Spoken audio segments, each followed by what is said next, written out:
بہت سارے لوگوں نے سوال کیا ہے مجھ سے بھی، انہوں نے کہا کہ سوال مولانا سے پوچھے گا، مسلم پرسنل لا کتنا اہم ہے مسلمانوں کے لیے؟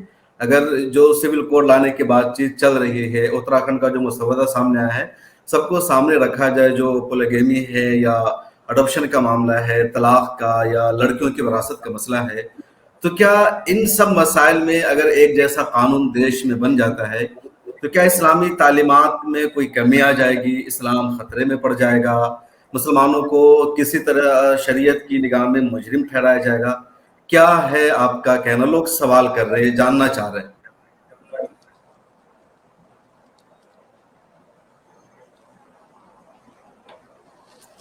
مجھے اس سوال کا جواب بھی تفصیل سے دینا پڑے گا۔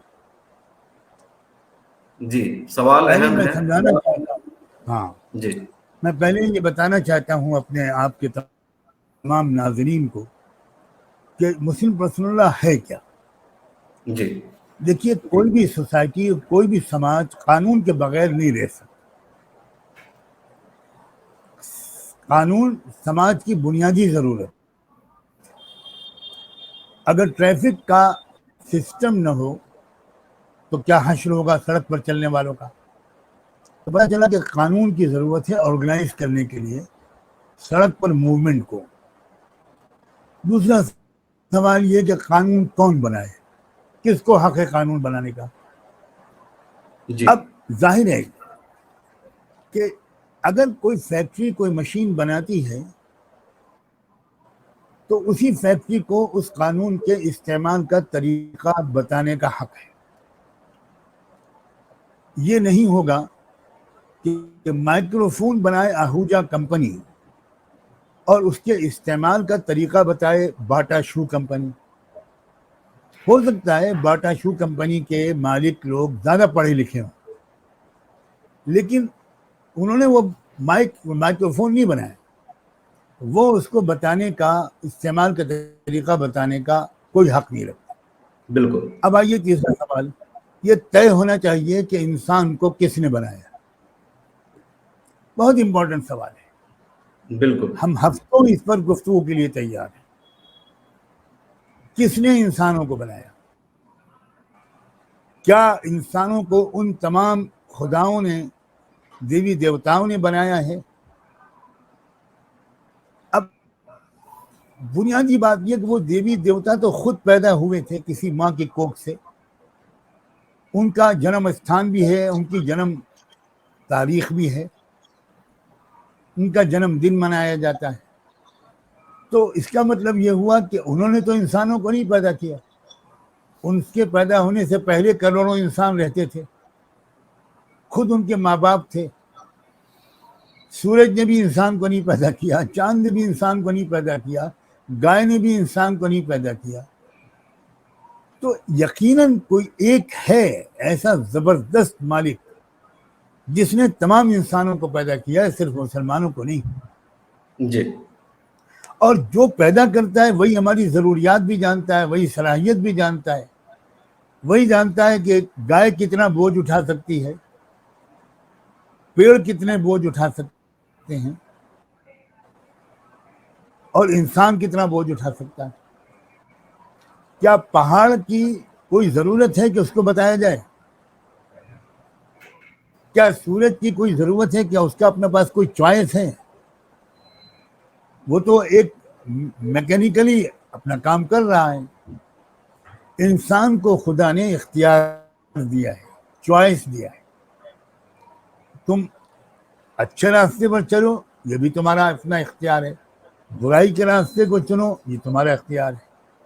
تو وہی تو پھر گائیڈ کرے گا، وہی خدا، وہی نظر نہ آنے والا سب کا مالک، جس کو لوگ اللہ کہنے سے بچنے کے لیے اور کوئی نام دے دیتے ہیں، کوئی حرج نہیں، اوپر والا کہہ دیتے ہیں۔ تو اسی کا تو حق ہے کہ وہ قانون بنائے، کیونکہ وہی جانتا ہے انسان کی صلاحیت کو، انسان کی ضرورتوں کو۔ اب جو قانون بنائے اس کے اندر دو چیزیں ہونا ضروری ہے، ایک علم اور ایک عدل۔ بھرپور علم ہو، ہر پہلو سے وہ واقف ہو، کوئی پہلو اس کے اوپر چھپا ہوا نہ ہو۔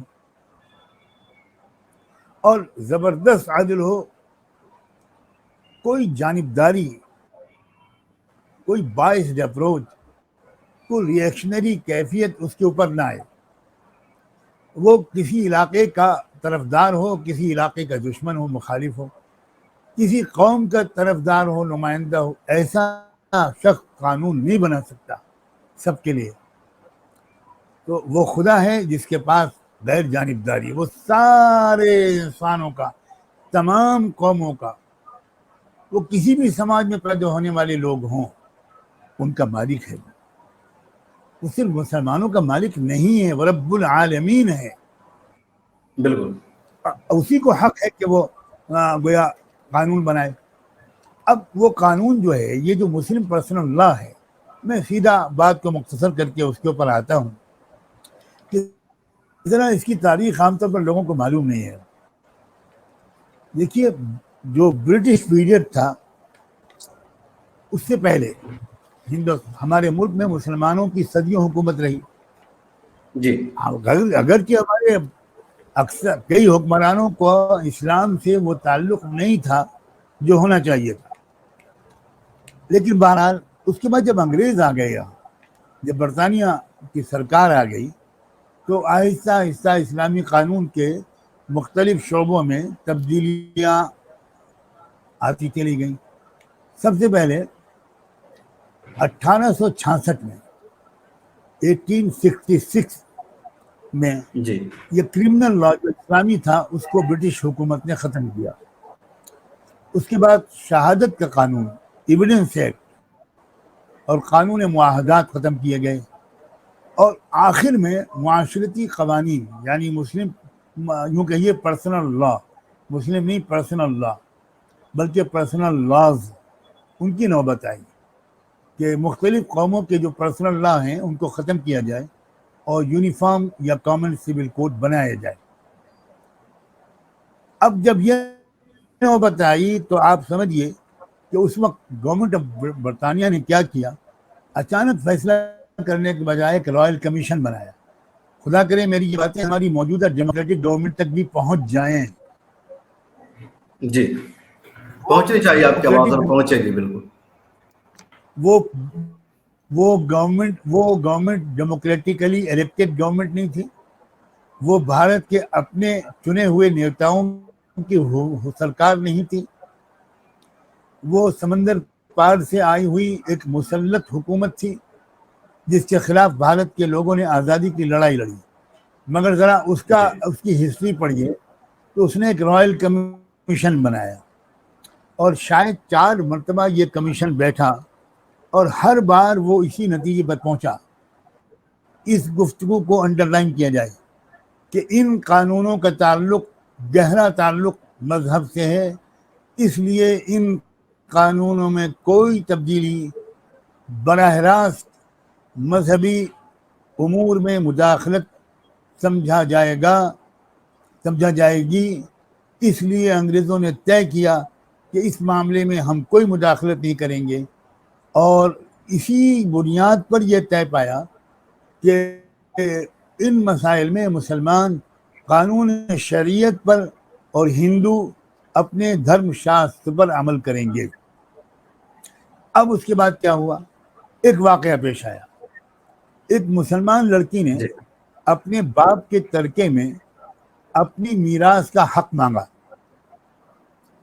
ظاہر ہے کہ شریعت اسلامی کے نقطہ نظر سے بیٹی کو حق ملنا چاہیے، لیکن اس بھائی نے جو اس کا اپوزٹ تھا، اس نے جواب میں یہ کہا کہ میں اگرچہ اب مسلمان ہوں مگر میں نسلی طور پر ہندو قوم سے تعلق رکھتا ہوں، اور ہندوؤں کے ہاں لڑکیوں کو باپ کے حصے میں ترکہ نہیں ملتا، باپ کے ترکے میں حصہ نہیں ملتا، اور یہی رواج ہمارے خاندان میں ابھی تک چلا آ رہا ہے اگرچہ ہم مسلمان ہو چکے ہیں. اس لیے مجھ پر شریعت کے قانون کا نفاذ نہیں ہونا چاہیے. اب یہاں پر یہ یاد رکھیں سب لوگ کہ برٹش قانون کے مطابق کسٹم کی بڑی اہمیت ہے، رواج کی بڑی اہمیت ہے. اسی لیے یورپ کے اکثر ملکوں میں جو قانون بنے ہوئے ہیں وہ رومن لا سے ماخوذ ہیں. انہوں نے اپنا الگ کوئی قانون بنایا ہی نہیں. اور رومن لا کا جو بیس ہے وہ رواج ہے, یعنی کسٹم. اب عدالت نے, برٹش عدالت نے اسی بنیاد پر رواج کو اصل مانتے ہوئے بیٹی کی درخواست ڈسمس کر دی اور بیٹے کے حق میں فیصلہ کر دیا اور بیٹی کو ترکے سے محروم رکھنے کا حکم جاری کر دیا. یہ موقع تھا. اس سے پتہ چلا کہ عورت کو ایک حق سے محروم کیا گیا ایک عدالتی حکم کے ذریعے. اب ذرا غور کیجئے اور نوٹ کیجئے اس بات کو, اور ہمارے تمام انٹلیکچوئل سامعین, قابل احترام دانشور حضرات, پروفیشنلز اور پروفیسرز, لائرز, وکلاء اور ججز, میری اس بات کو غور سے سنیں کہ یہ وقت تھا کہ تمام ملک کے علماء,